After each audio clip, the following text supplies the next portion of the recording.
There was a stretch of time when I pushed hard. My son was not keeping up with the class, not at the pace I had in my head as normal. I set expectations the way most parents do without even noticing I was doing it. I looked at what other children his age were managing and I asked him to do the same, but he could not. It was not that he did not want to, he simply could not. For a long time, I did not see the difference between those two things.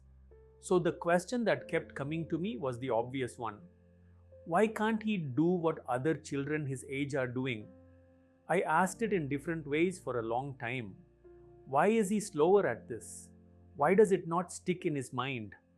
Why do I have to explain the same thing 3 times when another child only needs to hear it once? It felt like a fair question, maybe even the only question worth asking. The answer came late, and it was simpler than I expected. He is not most children. He is this specific person with his own wiring, his own pace, his own way of taking the world in. The standard I had been holding him to was never built for him. It was built for someone else, and I had quietly handed it to him anyway. The moment that shifted, something in me was small. I stopped asking why he couldn't do what others could. I started asking what he actually could do and what he needed from exactly where he was. Something changed after that. It did not happen overnight, but the pressure that used to sit between us, the pressure that was always there, even when nobody said a word about it, began to lift a little. He stopped feeling like he was always falling short. I stopped feeling always disappointed. I had not been disappointed in him, as it turned out. I had been disappointed in a version of him I had built out of other people's children. I wish that realizing this had made the fear disappear completely. It did not. Even after I understood that every child is different, another question sat underneath it. What if accepting his pace meant watching him fall behind?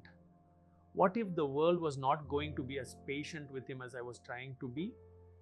That fear is real, and I do not think most parents push their children because they want to hurt them. We push because school is the first place that seems to show us the shape of a child's future, and we are afraid that if he does not do well now, life will be harder for him later. I understand this fear because my own life has shown me how little a report card can predict. I started as a studious child with good marks and a fair amount of promise, the kind of student people expect things from. Then college arrived and I lost the thread completely.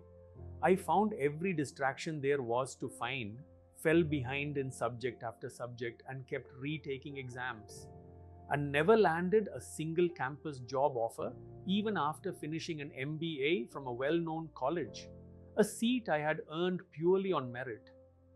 My career began wobbly, and nothing about those first years looked like it was heading anywhere in particular. 28 years after finishing that MBA, my life has taken a shape I could not have predicted back then. I run my own business, and I have creative work underway that could still grow into something much bigger. I did not follow the straight path many of my classmates followed, but a winding path is not a lesser one. Many of my college friends who topped every exam are also settled and doing well, and they are looking toward retirement now. Their path was not wrong. Mine was not wrong either. It simply took longer to reveal what it was becoming. My life is not proof that marks do not matter. It is proof that marks do not tell the whole story. A strong start in school did not protect me from losing direction. Losing direction in college did not prevent me from finding my way again later. If I had to name the one thing that made the real difference, it would not be my marks. It would be the reading more than 1,000 books over the years and the habit of staying curious that grew out of it. Perhaps that is why I have become careful about deciding too early what kind of future a child is capable of. There is a tree many Indian homes know well called amla.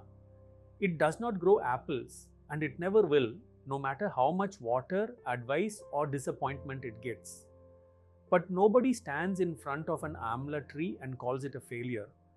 We understand that different trees grow at different speeds, need different conditions, and give different things. An apple tree gives apples, an amla tree gives amla. The world has use for both. We rarely give our children that same understanding. Somewhere inside us, many of us carry one picture of the child we hoped for: naturally sharp, quick to understand, good at exams, confident in front of people. Then an actual child arrives, and they may be slower in class, or average at studies, or gifted in sport, art, humor, or friendship. Something school barely notices at all. Instead of learning who they actually are, we start trying to reshape them into the child we expected. But difference is not the same as falling short. The world has always needed many kinds of people, the same way it has always needed many kinds of trees. Some children are strong in academics, some in sports, and some in creativity, leadership, humor, or friendship, while others carry a kind of goodness that is harder to measure than any of these. Some are just average too, and that is fine. A child does not have to become extraordinary to deserve respect, patience, and a meaningful life. When we force a child to become something they were never built to be and blame them for not trying hard enough, we hurt something in them that does not show up right away. A child may forget the chapter we made them study, but they may remember for years the feeling that they were never enough. Something alive in a child can begin to close this way, slowly, over years. So many adults carry old wounds from childhood, and more than a few of those wounds came from the very people who loved them the most. That fear does not come from nowhere. Many of us grew up with one reliable picture of safety: study well, get into the right course, find a respectable job, and settle into a comfortable life. There is nothing wrong with that path. But somewhere along the way, many of us start teaching our children that every other path is a failure. And that is where the trouble quietly begins. Once I saw how deeply this picture of safety had shaped my own parenting, another question became hard to avoid. Is being well settled the same as becoming a whole human being? Accepting a child for who they are does not mean expecting nothing from them. It does not mean saying this is just how they are and giving up on helping them grow. If anything, it asks us to become more thoughtful about what kind of growth matters most. The older I have become, the less convinced I am that marks are the deepest measure of whether a child is thriving. They matter, and they can open opportunities that might otherwise stay closed. We should support our children to do as well as they reasonably can. But marks tell us only one small part of the story. The larger question is who a child is slowly becoming. Someone who stays curious when things get difficult instead of giving up, who keeps their word even when nobody is watching, who can be kind without expecting anything back, admit when they are wrong, and recover after disappointment without turning bitter. These qualities rarely arrive all at once, and they cannot be measured on a report card. They grow quietly over years through hundreds of ordinary moments that often seem too small to matter. Children learn responsibility by finishing a small task because they said they would. They learn empathy by noticing someone who has been left out. They learn patience by waiting their turn or sitting quietly beside a grandparent. Courage by trying again after failure. And honesty by discovering that telling the truth is valued even when it is uncomfortable. None of this is separate from education. It is education in one of its deepest forms. We are not only raising someone who must earn a living. We are raising a whole human being who will live among other people, work with them, depend on them, and be depended upon by them. What they contribute to the world will not come only through the work they do. It will also come through the steadiness, generosity, creativity, and integrity they bring into the lives around them.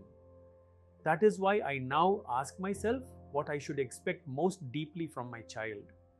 If a child is doing well academically while also growing into someone curious, thoughtful, and considerate, that is a wonderful thing. But if they are struggling in school, I do not believe the answer is to let every other part of their growth wait until the marks improve. Their education continues every day, whether or not they are topping their class. Much of what matters most is not taught through lessons, but through life itself. Childhood is not simply preparation for adulthood. It is where a way of living is already taking shape.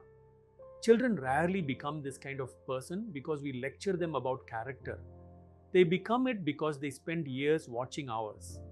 They notice what we celebrate, what disappoints us, what we speak about at the dinner table, and what we quietly ignore.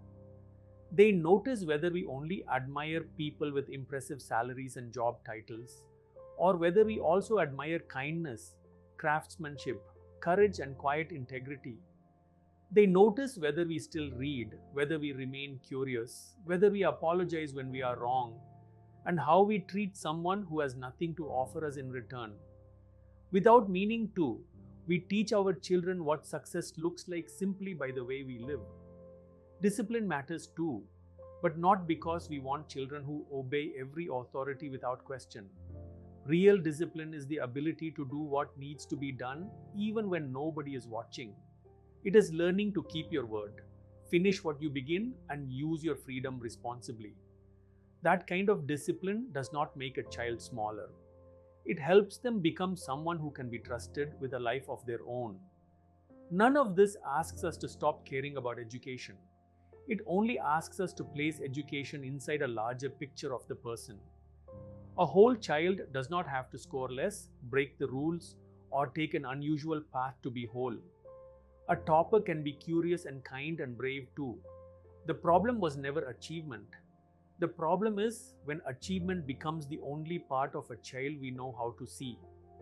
I think about my son sometimes and about who he is becoming, separate from any report card. He is not going to be the fastest at everything, and I know that now. I am no longer trying to argue with it, but he is kind. In a way, I notice more each year. He asks real questions. He notices when someone in the room is left out. Somewhere inside him, through everything he has lived and noticed and absorbed, a way of being in the world is taking shape. And that, more than any mark he will ever bring home, is the thing I most want to see grow. So the next time a number comes home, whether it is high or low, perhaps the question worth asking is not only how he performed. Perhaps it is also this: is he becoming curious, steady, kind, and a little braver than he was before?